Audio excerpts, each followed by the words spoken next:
is pretty much upon us at this point, and whether or not you are experiencing beautiful warm weather, I think that we're all kind of in the mode of planning our summer TBRs or summer book lists, what we want to read during these warm months. And so I have put together a little list for you guys of some recommended summer reads that I think you would really enjoy. So let's jump into it. Got a lot of chewing going around with the dog, so it might be a little bit noisy in the background, but just gonna power through rather than try to get this puppy to be quiet. Obviously, I think the most low-hanging fruit of building a summer book list is the romance category. I feel like that's kind of synonymous with summer reading and the beach read idea. Summer romance books oftentimes take place in summer, or they have a beautiful warm setting. They're short and quick and easy. And a lot of times they can be kind of surface level, but some of them I think are some really good picks. I can't talk about summer reading romance books without talking about, of course, Emily Henry. If you're a romance reader at all, I'm sure you have read some of Emily Henry's books. I'm sure you have some opinions on them, whether you like them or not. But if you're somebody that's maybe been looking to get into the romance genre, I personally think that Emily Henry is a really good author to start with, and she's so great to read her books in the summer.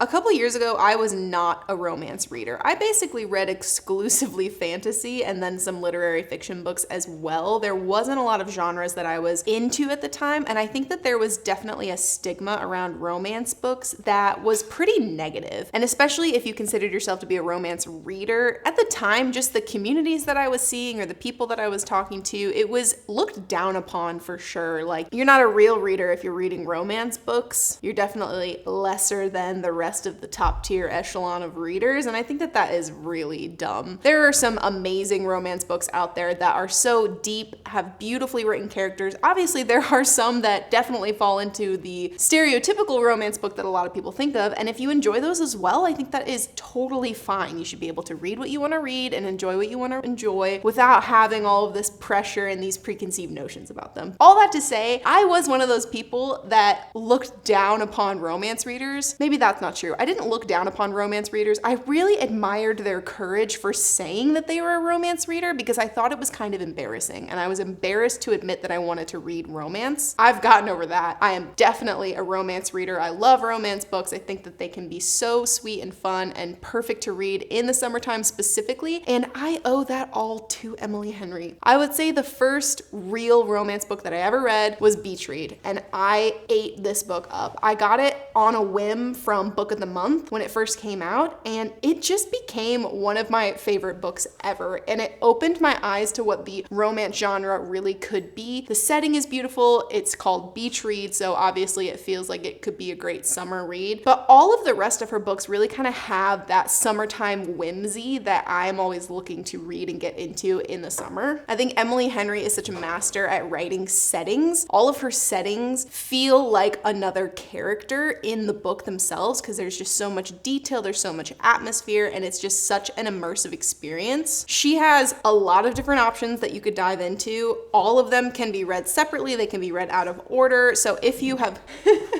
oh my gosh, she's going a little crazy over there. So if you have never read an Emily Henry book, I would recommend just going and reading all of the synopsis. Could we pick a softer toy? I would recommend going and reading the synopsises of each book and just deciding to read what sounds interesting to you. I will tell you my ranking of the books and which ones I like the most and the least. My least favorite is People We Meet on Vacation, for sure. I think this one is very overhyped. I didn't love the characters, and this is the one book from Emily Henry where the setting does not feel great. It doesn't feel like what I want it to feel like, and I just don't think the relationship was very well written. So this is my least favorite Emily Henry book for sure. Then I would say Book Lovers is next. I definitely enjoy this one a lot more than People We Meet on Vacation, but I don't think there's as much depth to the characters as some of her later books as well. My next favorite is Funny Story. This came out last year, and this was the first time that I was able to read an Emily Henry book when it was released. I was able to go to the bookstore on release day and read it with everybody else, and that was really fun and exciting, and I really enjoyed this one. Okay, this is where it gets a little bit tricky for me because these three books books are all 5 stars to me. And so I am having trouble placing them where they need to go. For a long time, Beach Read was my favorite, obviously. But Happy Place is a very divisive book for Emily Henry fans and just readers in general. A lot of people either love it or hate it. There's not much of a middle ground for enjoyment, I think. It's very different from the rest of her books. This kind of follows a pre-established relationship as they are trying to figure things out between the two of them. It feels way less like a romance and more like a character study on this specific group of people that are dropped into an environment together. I think it is so beautifully written. I'm definitely one of the people that are in the camp of loving it, and it was very emotional and very rich and deep as far as the characters go, which is why I think I ended up liking it more than Beach Read, because Beach Read is wonderful. It just kind of feels like a typical rom-com though, or a typical romance plot. There's not a lot else going on, whereas these side characters also kind of get a lot of their own story as well in Happy Place. So I ended up putting this above Beach Read, even though again, they're all 5 stars.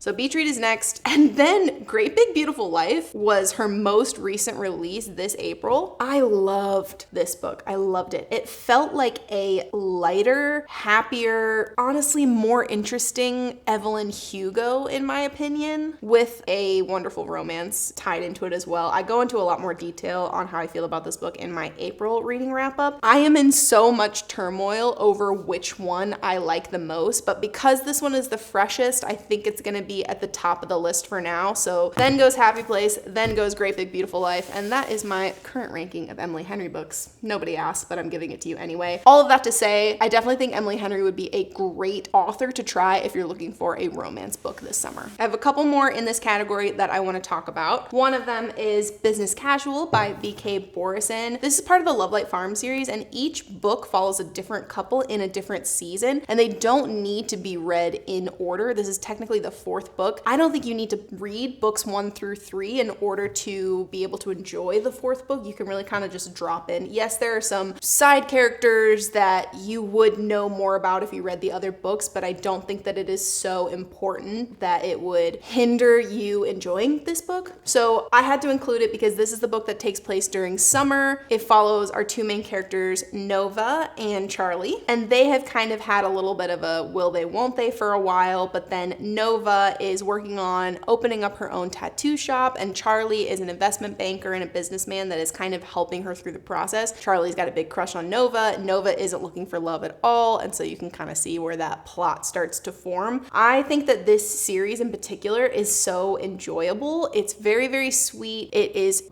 full-on romance. There's not a lot else there. I think the settings are really fun and cute in this kind of small town vibe. And this one in particular, like I said, it does take place in the summer, which is why I think it's on this list. My personal favorite book from this author also just came out this year called First Time Caller. It is starting a new series. The Love Light Farms one has wrapped up, but First Time Caller is kind of kickstarting that new series that V.K. Borison is writing. But I do think Love Light Farms is really easy, really quick to read. If you just want to read something in a weekend, maybe you're going away on a weekend trip or you have a beach day coming up, you could just blaze through this book or any of the Love Light Farm books really easily, which is why I think it would be great for summer as well. So give that one a try and check out some other books by V.K. Borison as well. And then the last romance book that I'm going to mention on this list is, of course, Just for the Summer by Abby Jimenez. It's in the name. I had to throw it on here because we're talking about summer reads right now. This is one of my favorite books that I read last year. It's a 5-star for me. I love this book so much. I have a very interesting relationship with Abby Jimenez as an author though. This is the only book that I have read from her that I have pretty much obsessed over. It was very close to being my favorite book of last year. It was edged out by The Will of the Many, but it was super high on my list. All of the other books by Abby Jimenez that I've read though, I either really disliked or was really disappointed in, or it was just kind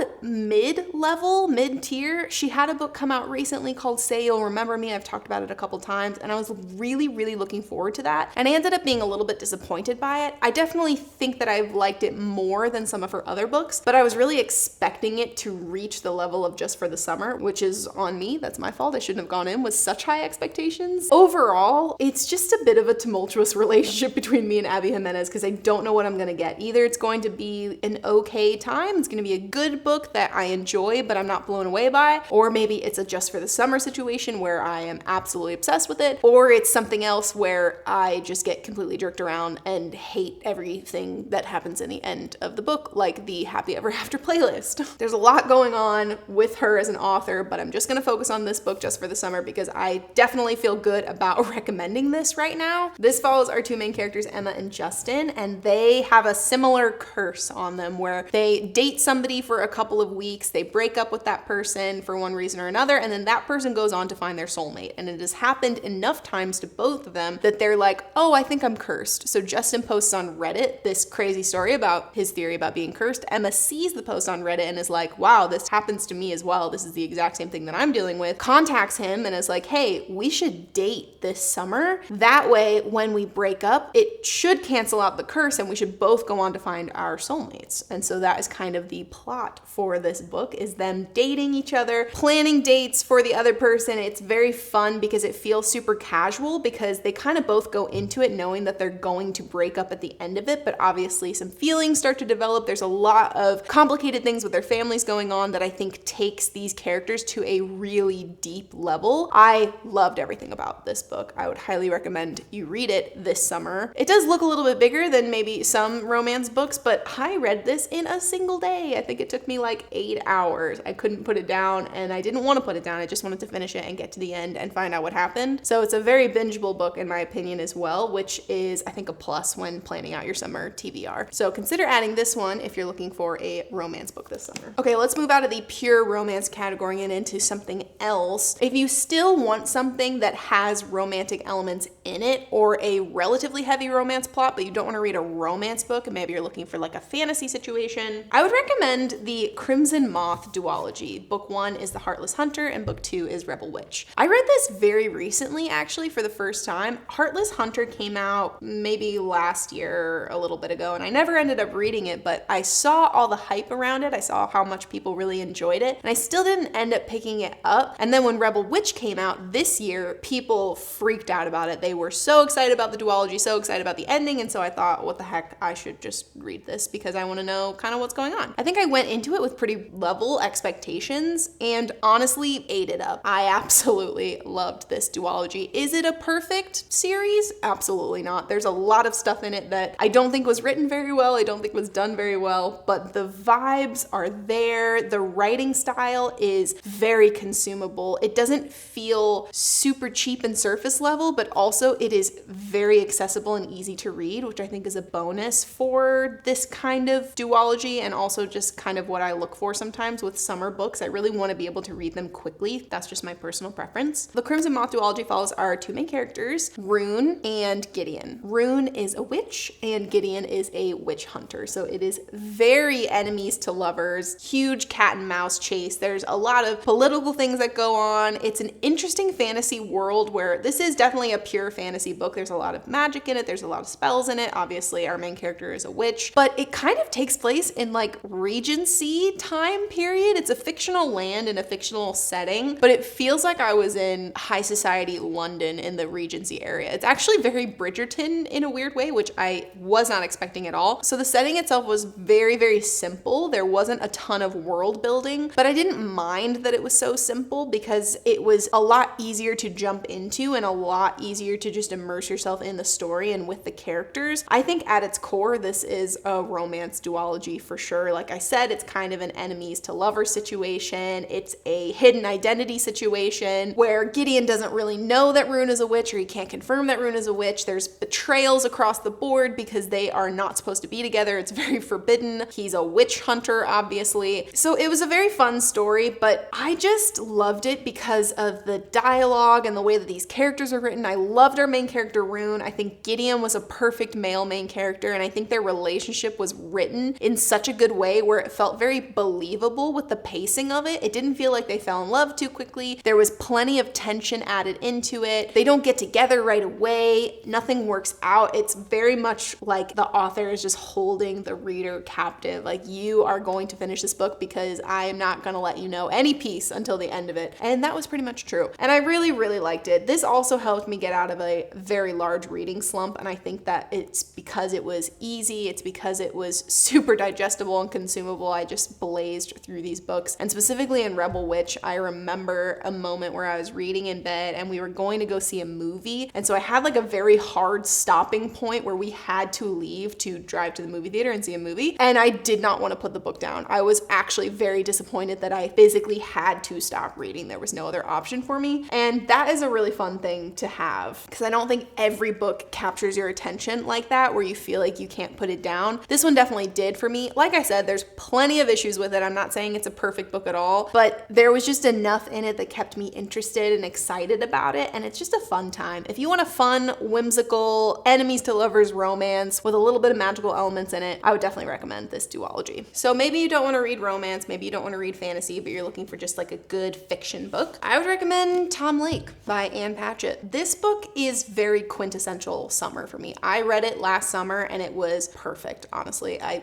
just loved it so much. So this book is a very reflective story, and it's a beautifully written story about family and love and memories and honestly just the passing of time. What's interesting is that this book takes place in the very early days of 2020 and the green blob that came for us all. And it follows our main character, Laura, as all of her family moves back home because they're isolating together, and they live on a cherry farm in Michigan. And Michigan summers, if you've ever experienced them, are some of the best in all of the United States. It is so beautiful. The weather is perfect, especially if you go up north. And I think this was written really, really well and accurately, where you are just feeling all of the summer vibes. It's just beautiful. A wonderful setting, similar to like an Emily Henry book where the setting feels like a character itself. I really felt that from this book. So it takes place in around 2020, where this family comes home to isolate together, but there's also bits of the story that take place in the past, in Laura's past specifically. So her daughters are asking their mom to tell her life story. And so a lot of the book is just Laura narrating her own memories. And the way that it was written was so interesting. I still haven't read a book like this since then or ever before it, but the best way that I can describe it is like a narrative inception, where Laura is telling the story to us, the reader, about how she told the story of her life to her daughters. So it's a story within a story, and I just really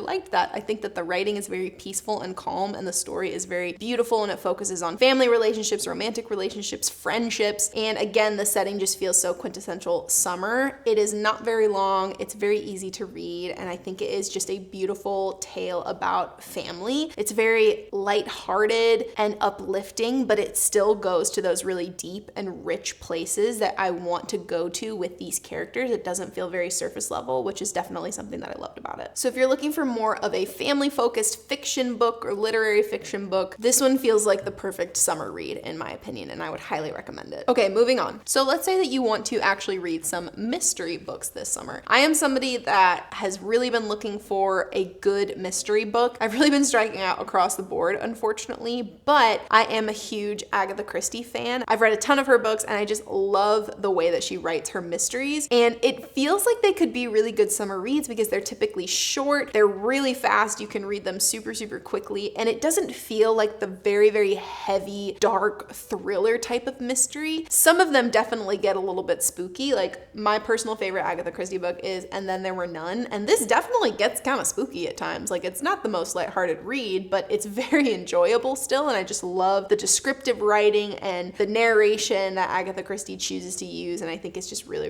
well done. But if you don't want something that's a little bit darker or heavier, or maybe doesn't involve as blatant of a murder, I would recommend you read the Tommy and Tuppence series. I think I'm actually missing one of the books. I believe there's 5 in the series, but this is a mystery series that follows Tommy and Tuppence over the course of many decades. So they meet as friends when they're younger, and then they start to solve mysteries together, and that's kind of what the first book is about. And then in the second book, they start to fall in love, and they get engaged, and they get married, and then we continue on through the books as they have children, and then the very last book, they are in their old age. They are elderly elderly at this point. And it's so fun sticking with a character for that long over that many books and seeing how their lives change, but really being able to tell that this is still the same characters that were introduced to us in book one. These are still the same people. They haven't changed that much. Their morals and their values are the same. They speak the same way. They interact with things and people and each other the same way. But the actual mysteries are what's changing, and the circumstances of their lives are what's changing. So in one of them, they're solving a mystery while also trying to raise their children. In another one, like I said, they're elderly. Their kids have moved out, and we kind of meet their kids as they're adults, and they're trying to tell their parents, you are way too old to be solving mysteries right now. But it's just so sweet and well written. And of course, it has the amazing writing of a mystery plot that Agatha Christie brings every single time. And I'm a huge fan of this series. Again, particularly if you don't want to read a mystery book that is kind of dark and heavy or a like thriller, I think this is a great option for you. Highly recommend the Tommy and Tuppence series or any Agatha Christie book if that is the type of mystery that you're looking for this summer.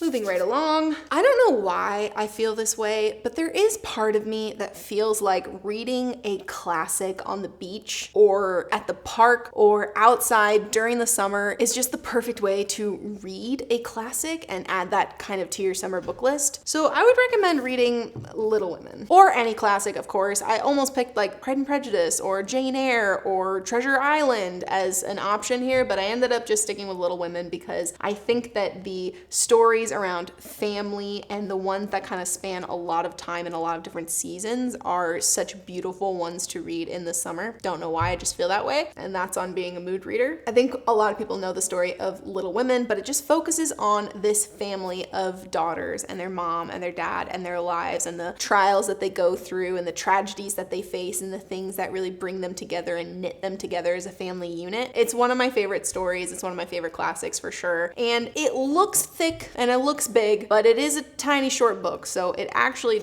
is not that long. It definitely is a bit of a trudge to get through, especially if you are not used to the writing style that some of these older books used to have. We've definitely gotten desensitized, I think, to a lot of different writing styles because modern literature can sometimes be so direct and blatant, and there's not a lot of descriptions that are used, and the dialogue is a lot of times very different than what the classics were written as. And I love modern literature and I love the modern writing styles, but I do find that sometimes going back to a classic, it's so hard for me to engage just because the writing is so different. But being able to push through and being able to just get to the heart of the story, it always ends up being worth it. So I would highly recommend you just push through, read a classic. The summer, I think, is the best time to do it because you can put yourself in like a really good environment. You're outside, sun's on your face, it's warm, it's nice and beautiful. And a lot of times I just want to keep reading so that I can stay outside or stay at the beach or wherever you are for your summer, which is a good tactic to get through a book like this or a different classic. So consider adding a classic to your list this summer. The next thing I would recommend you add to your summer book list is maybe rereading a book that you love from your childhood or one that you've read a long time ago. For me, I always get the urge to reread Percy Jackson in the summer. I started reading this series when I was 12 years old. I've read it like 4 times at this point. My husband loves this series. He also keeps rereading it, and it's just so nostalgic for me, so fun. I still love the characters and I still love the story. And I think it's fun being able to revisit books from your childhood that have kind of shaped who you are as a reader today. So I'm a big supporter of rereading books and rereading books that have marked you specifically. So for me, it's Percy Jackson. For some people, it could be Harry Potter. I also love Harry Potter and I have reread that as well. There is a part of me that wants to reread Harry Potter specifically in the fall or the winter because a lot of those books take place at Hogwarts and you're in school. So it feels like I should be reading it in the fall when people are going back to school. Percy Jackson, on the other hand, takes place at a summer camp. So it always hits me in the summer that I want to go back to Camp Half-Blood and I want to read these books. But again, it could be anything for you. It doesn't have to be Percy. It doesn't have to be Harry. It could be The Hunger Games. It could be Divergent. It could be Narnia. Whatever books really marked you in the early days of you becoming a reader, I think it's so fun to go back and revisit, specifically in the summer where it just feels like you have all the time in the world. Even though we don't, and summer ends up always going really quickly. At the beginning of summer, it always just feels like, to me, there's an infinite amount of time for you to read as much as you want, whatever you want, in as much time as you want it to take. So consider adding a childhood favorite to your summer reading list. All right, I've got one more recommendation for you. I am not a huge nonfiction reader. I maybe read one nonfiction book a year. It's gotta be written by somebody that I'm interested in, usually like some sort of celebrity that I really like, or it's gotta be on a very specific topic that I really, really like. And it just doesn't come around for me very often, which is fine. I know a lot of people prefer to only read nonfiction and have a hard time reading fiction books. I am not that way. However, there are a couple nonfiction books that I've read that I absolutely love. The one that I'm gonna recommend today is Bossy Pants by Tina Fey. This is a celebrity memoir book. Obviously, I think you should probably know Tina Fey or like Tina Fey in order to really enjoy this book. I am a huge fan of hers. 30 Rock is one of my favorite shows. Everything that she has done for SNL and being a woman in the industry as a writer for all of these different shows, I just think that it is really, really cool, and I think she's funny and I like her a lot. So Bossy Pants is her memoir, going from the very beginning when she was doing improv in Chicago with Amy Poehler, all the way to when she got her job at SNL as a writer, to moving on and writing 30 Rock, to marriage, kids, her movies, everything. It just kind of follows her life, and I personally found it really, really interesting. I think for me to be able to enjoy a celebrity memoir as well, it has to either be written pretty well or not feel like it was written by a ghostwriter. I think that definitely there are times where the celebrity is just not a good writer, and it either shows or shows that they used a ghostwriter or somebody else writing it. I always have a hard time connecting with that. But Tina Fey is a writer. That was her first kind of job. She would write scripts and movies and shows and stories. And so even though this is a memoir, it's nonfiction, it feels like I'm reading a story. It feels like I am being told a story. And so I was kept very, very captivated the entire time, which is not always the case with nonfiction for me. So I really, really enjoyed this. I also loved Amy Poehler's book, Yes Please. I would highly recommend that one as well, but I just decided to focus on Bossy Pants. Fun fact about this one, I read this book entirely in the bath, not all in one sitting, but I just kept this book in my bathroom, and every time I would go take a bath, I would read this book, and the entire book was read in the bath, and that is not the only book I can say that about.